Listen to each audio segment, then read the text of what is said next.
sebenarnya kayak lompatan keterampilan ini Mas. Kita bisa nggak sih sebenarnya pada akhirnya kontras itu kalau di darah dan doa itu adalah menjadi suatu hal yang teknis gitu, belum mengarah ke mood.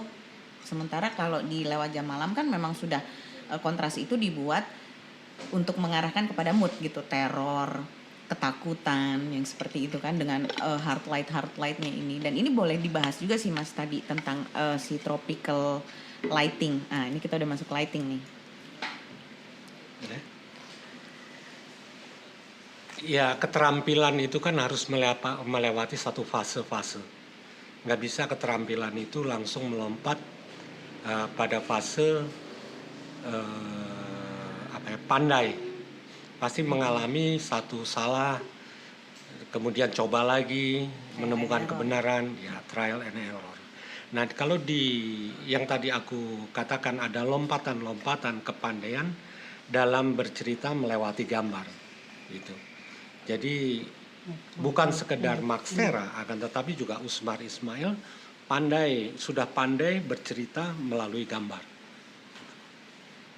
Oke, nah tentang tropical lighting nih, yang menurut aku sih ada baiknya ya kita bahas karena kita sendiri juga belum tahu, nggak tahu sih Fer. Kalau aku sih belum tahu ya, baru denger ini gitu. Jadi menarik banget nih kayak dibahas mumpung gitu pada masa ini tuh mereka menggunakan itu. Karena sempat mendengar kan sebenarnya soal itu gitu. Bukan cuma mendengar, sebenarnya kita kan mengalami ya untuk orang-orang tropical gitu Mas. Tapi mungkin karena banyaknya referensi-referensi yang kita lihat dari film-film yang bukan tropical gitu. Sehingga itu juga sadar tidak sadar gitu secara subconscious itu menjadi referensi untuk menggambarkan film-film yang pengen kita hadirkan di film sekarang gitu sebagai sinematografer, bukan lagi melihat itu sebagai identitas geografis ya gitu. Kira-kira gitu. Tapi maksudnya aku nggak terlalu paham, Mas Munut pasti lebih paham, tapi itu sangat menarik untuk kita juga tahu gitu. Karena off the record soalnya. Kondisi setiap orang tidak bisa lepas dari geografi di mana dia berada. Begitu juga tentang sinematografer yang begitu erat hubungannya dengan light and shadow. Nah, light and shadow di dalam kehidupan sehari-hari nggak bisa lepas dari posisi dari matahari. Kita yang dekat dengan matahari di daerah Katulistiwa tentu mempunyai perbedaan dengan masyarakat yang tinggal di daerah subtropis ataupun di daerah Arktik. Cahaya-cahaya pendar dari light and shadow dari matahari di masing-masing tempat merepresentasikan kualitas sudut dari matahari yang berbeda. Makanya kalau kita lihat, terutama di lewat jam malam, shadow itu begitu kuat. Shadow itu begitu kuat. Nah, ada satu alergi pada sinematografi saat ini di Indonesia, mereka alergi terhadap shadow. Padahal tanpa shadow, kita nggak bisa bicara tentang shape. Kita tidak bisa merepresentasikan tentang volume. Kita nggak bisa merepresentasikan tentang tekstur. Gitu.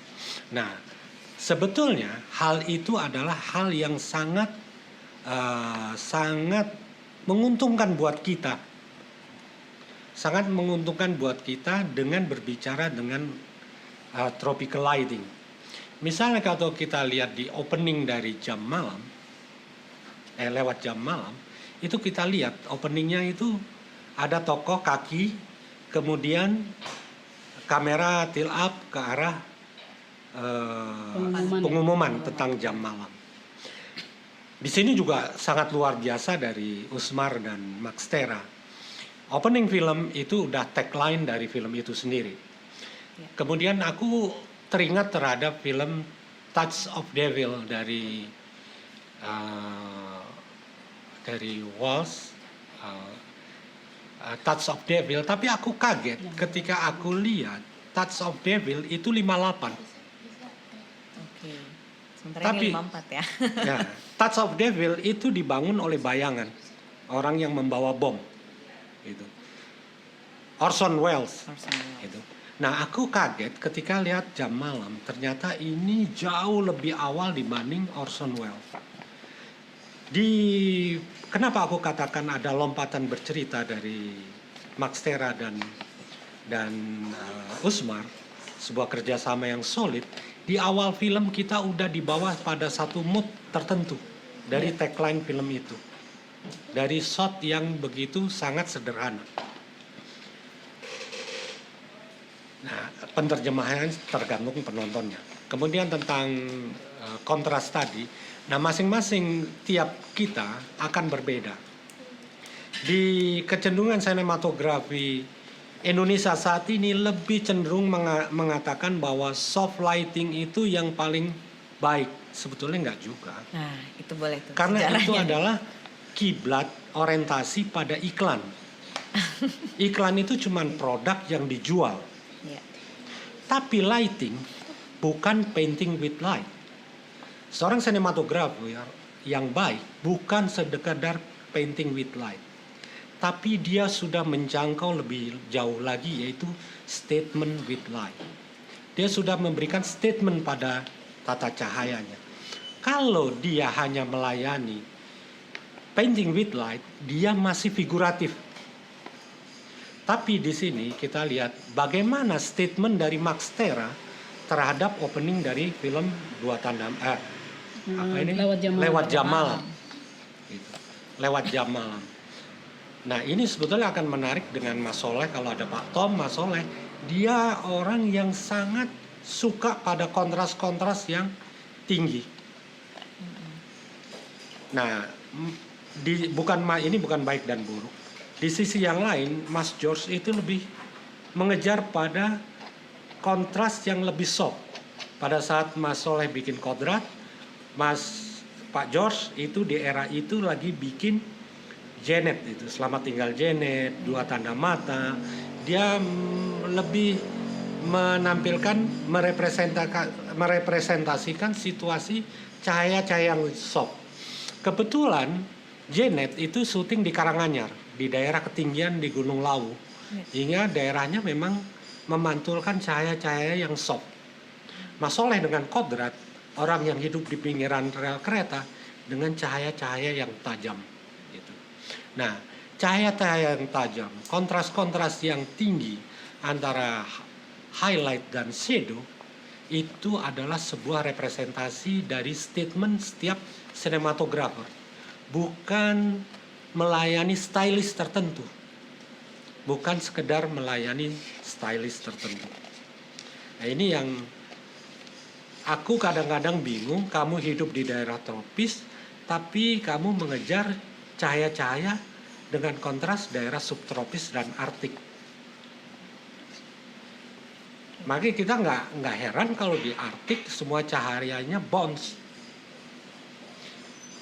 Di Gulag 6 bulan siang, 6 bulan malam. Matahari jauh. Di Skandinavia matahari jauh.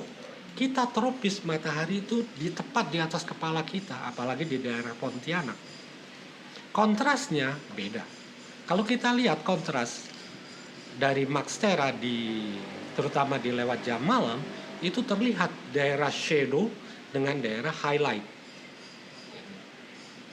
Tapi buat sinematografer Indonesia saat ini, hal itu semacam alergi. Padahal dengan kehadiran shadow, maka kita akan memunculkan highlight. Kita akan memunculkan dimensi. Jadi mungkin bisa dibilang ini lebih apa ya? Lebih intertekstual kali ya. Jadi tidak hanya sekedar menggambarkan kejadiannya gitu, tapi lebih kepada peristiwanya apa sih yang mengarahkan ke mood itu kembali ya. Maksudnya yang ini pengalaman personal mungkin ya gitu. Ketika yang aku selalu ingat yang diajarin sama Mas Monot langsung gitu soal lighting ya Mas ya. Bahwa coba deh sadarin gitu. Ada perbedaan ketika sore hari, ketika pagi hari, ketika siang hari, kontras-kontras yang berbeda. Dan maksudnya aku itu cukup mengantar aku gitu untuk menggrab peristiwa-peristiwa yang sebetulnya sehari-hari sekali gitu yang dialamin di daerah tropis ini gitu Mas. Ketika pagi hari aku melihat matahari yang masih miring langsung ke dalam rumah. Terus ketika sore hari kebetulan saya melihat adanya cahaya yang mantul dari jendela rumah tetangga yang juga mantul langsung ke rumah gitu. Tapi ada perbedaan secara kontras berbeda, sudut berbeda, sehingga sebetulnya bentuk-bentuk itu bisa kita pelajarin langsung ya Mas ya, maksudnya dari yang kita lihat sehari-hari gitu, yang mungkin bisa jadi representasi kita untuk di film-film tertentu gitu. Dan yang satu yang pengen saya tanyakan gitu Mas, kadang kan dari setiap film berbeda nih Mas gitu, mood yang ingin dicapai. Ada juga perbincangan dari sinematografer dan director ya.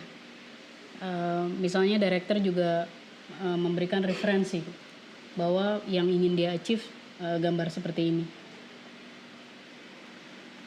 Pernah mengalami itu nggak Mas? Tiap bikin film. Tiap bikin film ya. Maksudnya kayak apa yang dirasakan nih berbeda nih gitu. Pengalaman yang dirasakan ketika di kehidupan sehari-hari gitu. Nah, sebelum yang itu aku jawab yang satu lagi bahwa buat aku sering ngomong di kelas-kelas, seorang sastrawan kosakatanya itu adalah kata. Ya. Seorang sinematografer kosakatanya adalah kontras. Apakah kontras itu di bulan-bulan tertentu? Karena setiap bulan, setiap posisi situasi juga menawarkan satu penampilan yang beda. Ya. Aku di atas Monas bulan Januari ketika subuh. Aku di atas Monas subuh Januari, maksudku Desember atau November ketika musim hujan. Aku di atas Monas ketika musim panas. Itu juga menawarkan satu kontras yang berbeda. Kualitas maupun kuantitas cahayanya berbeda. Kan gitu. Nah, itu semuanya aku capture. Dia akan aku jadikan kosakataku di suatu saat nanti. Yeah. Gitu. Semua kontras, semua kualitas, kuantitas dari cahaya itu aku rekam. Aku jadikan nanti satu saat menjadi kosakataku. Misalnya aku pakai puisinya Vera, seorang wanita dengan 3 Yang mana nih? 3 hati harimau itu. Okay. Jalan dia tamrin. Sebuah senario mengatakan seperti itu. Nah, tinggal aku pilih kosakataku. Apakah ini di daerah sangat keras gitu. Atau aku taruh di daerah jalanan yang semrawut atau daerah yang sepi. Seorang wanita dengan 3 hati macan misalnya. Hati singa. Berjalan di sebuah lorong. Nah, lorongnya backgroundnya apa nih? Wanita dengan 3 hati singa. Apa di daerah sepi atau di daerah rame? Kan gitu. Nah, itu nanti aku call kembali. Untuk aku wujudkan menjadi muatan emosi seperti puisi itu. Gitu. Nah, problemnya film itu mempunyai bahasa, tapi film itu bukan bahasa. Ya, ya. Ya. Film itu baru mempunyai kebahasaan ketika film itu selesai. Kalau bahasa Indonesia, bahasa tulis, itu udah ada susunannya di awal. Sebelum bahasa kita ngomong bahasa itu udah ada. Tapi di film itu menawarkan penjelajahan. Nah, kalau kita memanfaatkan potensi yang ada di dalam diri kita, maka kita akan menawarkan satu bentuk-bentuk yang berbeda. Kita tidak masuk pada sesuatu yang udah baku, yang klise. Gitu tadi. Nah, karena itu maka sinematografer itu sangat peka pada cahaya, baik itu kuantitas, kualitas, ataupun warna, sudutnya. Karena itu yang nanti di-recall untuk diwujudkan. Kalau kita lihat tadi, di opening lewat jam malam, ketika ada patroli, ada shadow, itu kan ada sesuatu. Ada tension ya, Mas? Ada tensi yang dibangun oleh shadow di belakang dari patroli. Gitu. Dibanding kalau kita pakai gaya iklan yang alergi terhadap shadow, nggak ada. Impact-nya ya. Efek Impact-nya enggak. dramatisnya. Nah, kadang sinematografer itu bukan sekedar painting with light, tapi dia sudah menjadi statement with light. Dia menyatakan apa. Ya. Gitu. Tergantung vokabulari dari pengalaman hidupnya. Nah, kalau kita lihat dari Darah dan Doa, lewat jam malam dan Darah dan Doa, di Darah dan Doa ada 3 tool, keterampilan teknis, pengetahuan dari Usmar dan Max Tera lebih sederhana dibanding lewat jam malam. Ya. Karena intuisi penciptaan Max Tera dan Usmar itu udah terlatih, udah melewati fase-fase Darah dan Doa. Ada pelatihan di situ, menimbulkan intuisi untuk dia menciptakan satu karya-karya yang lebih berbeda. Vokabularinya lebih kaya lah, Mas. Vokabularinya lebih kaya, maka penawarannya juga lebih kaya. Kalau kita lihat Darah dan Doa, lebih dominan pergerakan pemain itu dari kiri ataupun kanan. Gitu. Karena tradisi Usmar ketika dia ikut pindah ke Jogja, dia juga main teater. Ya. Di mana panggung itu cuma dari sayap kiri dan sayap kanan. Ya. Lewat jam malam kita lihat begitu Usmar bukan sekedar asis X dan Y, tapi dia udah masuk adegan ke Z. Blocking-blockingnya Ya. dari kedalaman mendekat ataupun menjauh. Kalau Darah dan Doa yang masuk ke daerah sumbu Z itu hanya track back kamera. Tapi di lewat jam malam pengadeganan mise-en-scène udah menciptakan ilusi 3 dimensi Dengan adanya blocking tadi ya, Mas. dengan adanya blocking. Oke. Padahal sebenarnya belum masuk nih ke movement. Tapi nggak apa-apa, kita bahas. Selain itu, di lighting kayak di sini ada catatan ini dari Pak Soleh. Di film Lewat Jam Malam itu ada yang Day for Night. Nah, Day for Night-nya ini dibahas oleh beliau itu pada saat adegan yang Iskandar ingin bunuh diri di atas jembatan kereta api gitu. Ya menurut beliau eksekusinya cukup bagus karena itu mungkin nggak tahu ya kalau asumsi kita melihat visualnya mungkin diambil pada saat maghrib atau pada saat subuh gitu. Kita masih melihat langit ya, langit yang kita terang masih ya. melihat ada langit. Kita juga masih melihat adanya awan, ada source-nya di situ gitu. Jadi Ada kemungkinan karena ISO yang digunakan juga nggak ya, Mas ya? Itu ya. Pemilihan waktu menggunakan day for night-nya gitu.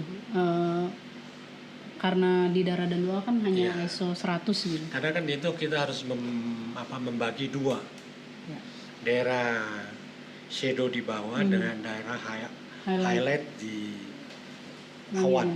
Hmm. Nah itu bagaimana kita membagi itu. Tapi kalau kita punya ISO 1600, 3200 mungkin lebih realistis. Iya. Jadi kayak mungkin di lewat jam malam kan terlihat area mereka yang larinya itu emang di shadow gitu.